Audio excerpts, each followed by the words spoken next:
Биыл халық әртісі, әнші, өнер майталманы Жүсіпбек Елебековтің туғанына 120 жыл.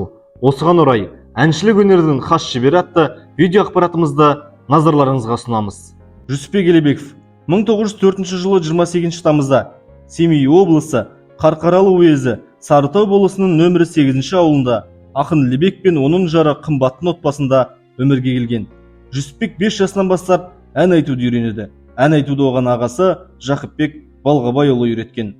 Танымал әншілер Қали Байжанов, Әміре Қашаубаев және ақиық ақын Иса Байзақов пен етене араласқан Жүсіпбек жастайынан өнерге бетбұрыс жасайды.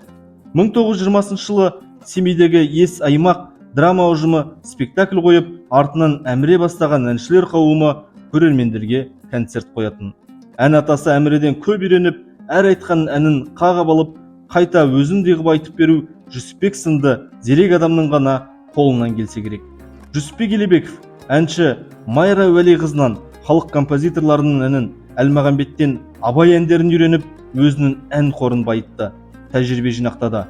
1930 жылдары Қазақ драма театрында Жүсіпбек Елебеков Айман Шолпанда, Әділбектің, Қыз жібекте Төлегеннің, Еңлік кебекте Жапалдың рөлдерін шебер ойнап, әндерін орындайтын. Жүсіпбек филармонияда әншілік еткен кезінде Сырнайға қосылып та ән шырқаған. Әсіресе Жамал Омарова екеуінің қос дауыспен айтқан әндерінің әсері ерекше еді.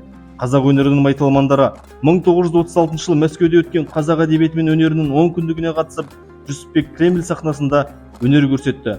Сол сапардан соң Жүсіпбек Елебековке Қазақстанның еңбек сіңірген әртісі атағы берілді.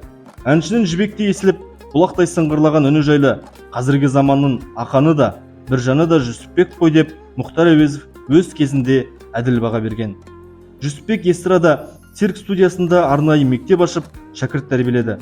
Оның алдынан Қайрат Байбосынов, Жәнібек Кәрменов, Тұрсынғазы Рахимов, Алмахан Кенжебекова және Кенжеғали Тәшенов және тағы да басқа көптеген шәкірттер шықты. 1977 жылы бүйрегі ауырып, Жүсіпбек ауруханаға түседі. Ота жасалғаннан кейін бірнеше күн өткен соң ауруханадан шығарылады. Сол жылы ол туған Қарқаралысына барады. Бар өмірін музыкаға арнаған Жүсіпбек Елебеков 1977 жылдың 12 тамызында өмірден озды. Жүсіпбек Елебеков жайлы Әміре Қашаубаевтан асып ешкім айта алмас. Қазіргі әншілердің ішінде халық туындыларын Жүсіпбектей керемет орындайтын әншіні білмеймін. Шынында да Жүсіпбек Елебеков әнді керемет орындайтын.